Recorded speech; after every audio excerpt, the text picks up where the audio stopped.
Hey everybody, welcome back to Around the Emirates podcast with Sara Mousa, where I speak to guests from across UAE about topics you want to hear about. Today I am joined by the multi-talented Dania Mikdad, who is an engineer and, wait for it, professional MC at the same time. It's a pleasure to have you on the show, Dania. Please tell me your story and what brought you to becoming an engineer. Thank you so much, Sarah, for the lovely introduction. I'm definitely excited to be here on the show. Thank you so much for having me. And we'll get started right away with an answer to your question. So, firstly, I'm someone who loves challenges. I grew up wanting to do something different, and I wanted to do something that's kind of edgy. I grew up having that artistic side, and I said, you know what, I'm going to be an architect. I'm going to be an architect. I built myself up to be an architect, made my portfolio, learned how to draw, things like that. Then came the applications. I applied to like my dream university program, got accepted, early acceptance. And right as I was starting the program, changed my whole idea and decided to enroll in civil engineering. But here's a surprise that you didn't even know. I also have a bachelor in political sciences. So I decided to take this interesting program called International Development Engineering. And this program basically consists of two things, two bachelors. One is in political sciences, international development, and one is in an engineering of your choice. Mine was civil engineering because it is the closest to the thing that I wanted to be, an architect. I've always been inspired by Zaha Hadid, who is a Middle Eastern Iraqi architect who has built amazing buildings worldwide. And her legacy remains until today, with buildings being built under her design and under her name, even though she had passed away a couple of years ago. So she's always been an inspiring Middle Eastern woman who stood very strong in the STEM environment, and she has shown the world that a woman can be an engineer, a woman can be an inspiration, a woman can be a scientist, and a woman can definitely be a leader. So it was always in the back of my head that I wanted to show that type of personality in my career. And going into engineering in Canada, it was a bit of a challenging experience because no one accepted women. Funny enough, it is very rare to see women in the STEM field or in engineering in the Western side of the world. I'm used to funny enough, in the Middle East, it's very common to see women in engineering. So my mother is an engineer, my aunts are engineers. I have so many different family members that are females in Wow. the engineering field. But in the Western side of the world, it was actually difficult to find a woman in the engineering field.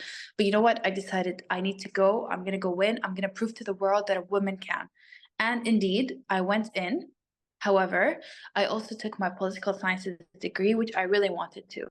I've always loved to have an artistic side or a side that brings out creativity, writing. I'll be very honest with you. Growing up, I wanted to change the world. I always had that dream. Now, of course, everyone has their own power. We still try to do our best that we can to make the world a better place. But with that idea in mind, I wanted to do something different, and that's why I wanted to take international development. And I did. I wanted to apply technical solutions coming from engineering into the world to make it a better place, not to only build high-rise buildings or like skyscrapers and pretty looking buildings. I wanted to do something that could actually help the world.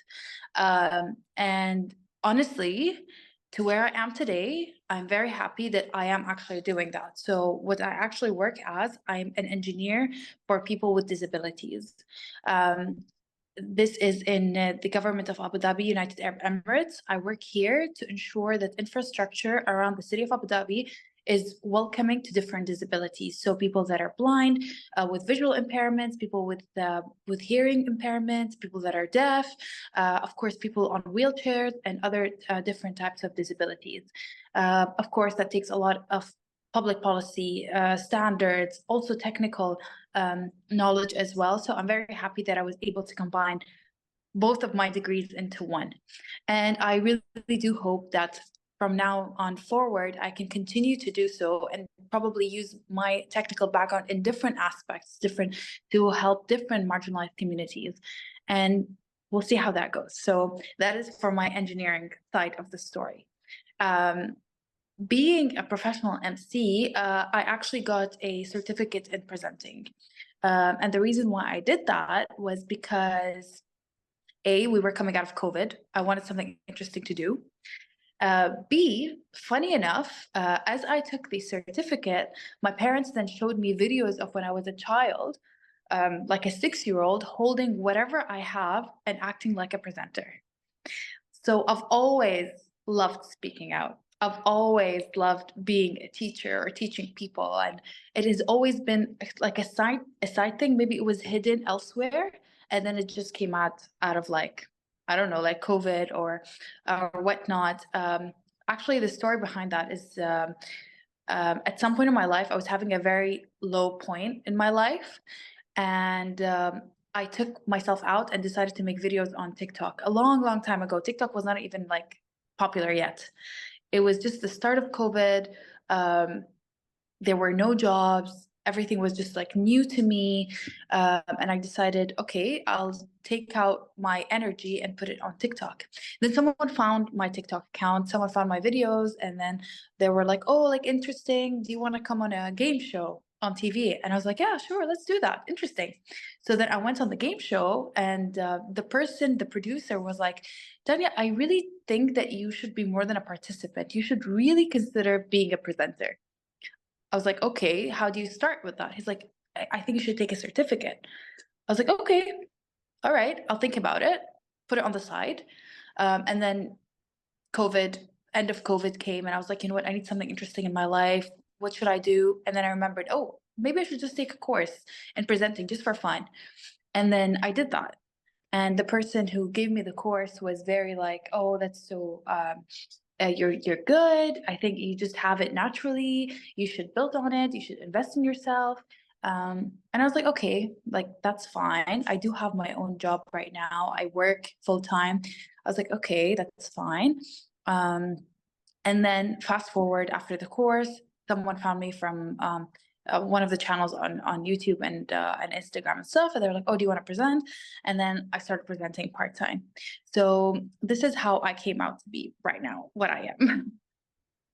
I am at a loss for words. What an incredible journey you've had. I mean, I can't believe that it's one thing to just like, get a degree and pursue it and finish it. It's another to have such passion and drive for what you do and to do something that really makes a positive impact on the community. Like that's what this is all about. That's what the show is all about, is to make sure that you're helping people in pursuit of what you're doing. Now, you have clearly shown that it is not only is it doable to balance more than one passion or more than one career, but it's also very much possible to have fun with it without feeling like you're, working too hard. What would you say has kind of kept you going and balancing these two very diverse careers? So I'll be very honest with you. I think there's a huge portion, and I'm very thankful for living in the West for a little bit of my life. Actually, not a little bit. I've lived there for a while. But the whole volunteering thing, or the volunteering culture, actually helps you shape your time. So it's very common to find people that volunteer plus work plus study. So I've always been someone who studied and worked. I've always, well, like back in high school, I would study and volunteer. Then university, I studied and worked. So I've always liked to have things like a couple of things on my plate. And I think that, time management is a crucial factor in anything that you do. Sometimes people work hard but don't work fun. So they work really hard but they don't have fun doing it. They have a passion for something else. And I definitely think this is the thing. Like when you have maybe like a desk job and you're someone that wants to be more active, more fun, you have to look elsewhere for that passion. You have to put your energy somewhere, or else you're just going to be stuck on your desk and not really develop. I'm someone that truly believes in continuous professional development and continuous learning. I think lifelong learning is a huge, it's a huge success factor for anyone. So I feel like your education or development never ends at a job, never ends at university, never ends at at any institute. Really, it shouldn't really end. I feel like up until your last day, God forbid, you should be working on yourself, learning new things, learning new skills, and just finding your passion. So I think definitely passion is something that drives me on daily basis, trying to do the best that I could. And even now, I did, I have to manage my time properly. I'm a new mother. So I was like, okay, you know what? I'm going to take a bit of a break from a part-time job, but definitely continue with developing myself until I reach that point where I'm very comfortable. And I'll just and go back to my part-time job as well. But meanwhile, I'm taking so many courses, trying to learn, even trying to learn new things about motherhood itself. That is something that you put on your plate and you try to put time for it, and you go forward learning new things.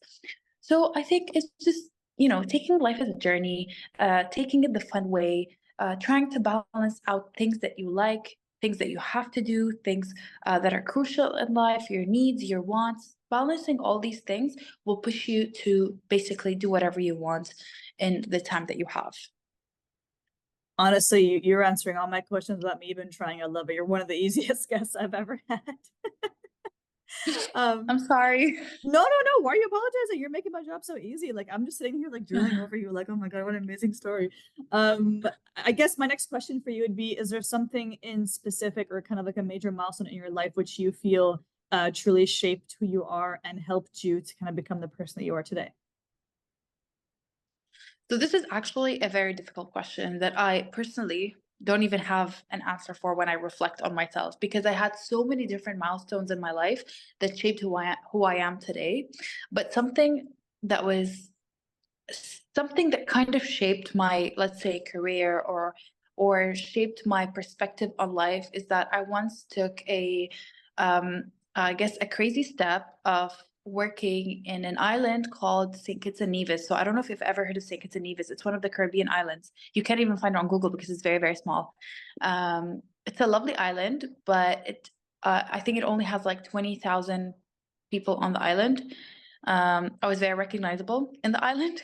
I worked there for 6 months, away from my family, away from anyone. It was very, very difficult because this island is something that looks like, where the Moana set was, Pirates of the Caribbean. This is literally how the island looked. And it was so difficult for me because the moment I stepped in, I was like, this is going to be the most challenging thing I've ever done in my life. Um, it was challenging in so many different perspectives. Definitely felt homesick.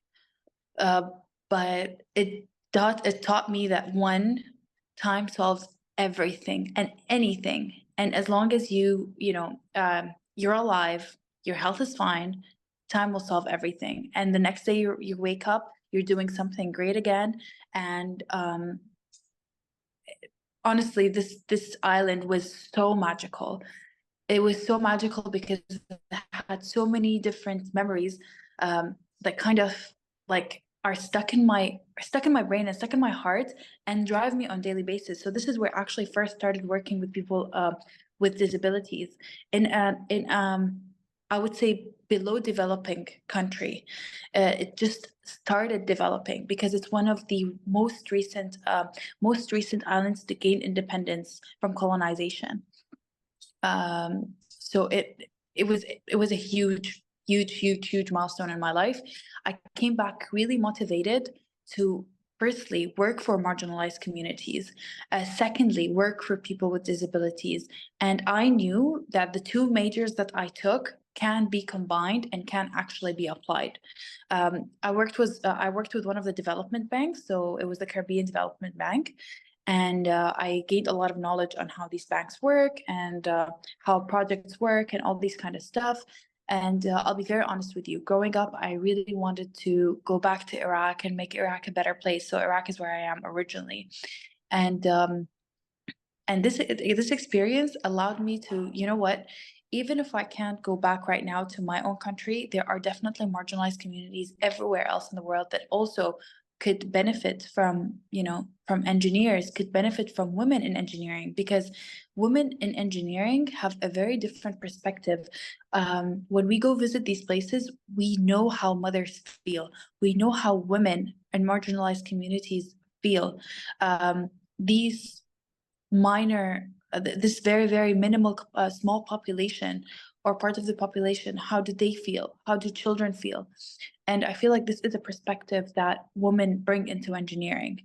And it was definitely a very interesting experience that I can go forever talking about it. So this was one of the milestones that that drove me. Definitely another milestone is, you know, immigration, finding my identity. A lot of these things. I immigrated when I was a child to Canada. I tried to find my identity and tried to stick to my original background and where I am today. And I wanted to benefit everyone. So I basically chose engineering and political sciences. This is such an incredible story, Danielle. Honestly, like you're doing such good for the community, and it's something that you, from your heart, like the core of your heart, you very clearly enjoy everything that you're working on and what you're talking about, and it's just wonderful to see people like you out there that are not just talking about what they would do to make the world a better place, but doing something about it. And I'm just very grateful that I was able to take such important learnings from today's interview and share with my listeners today. Thank you so much for your time and everything that you've had the passion and the drive to share about today. No, not at all. Thank you so much, Sarah.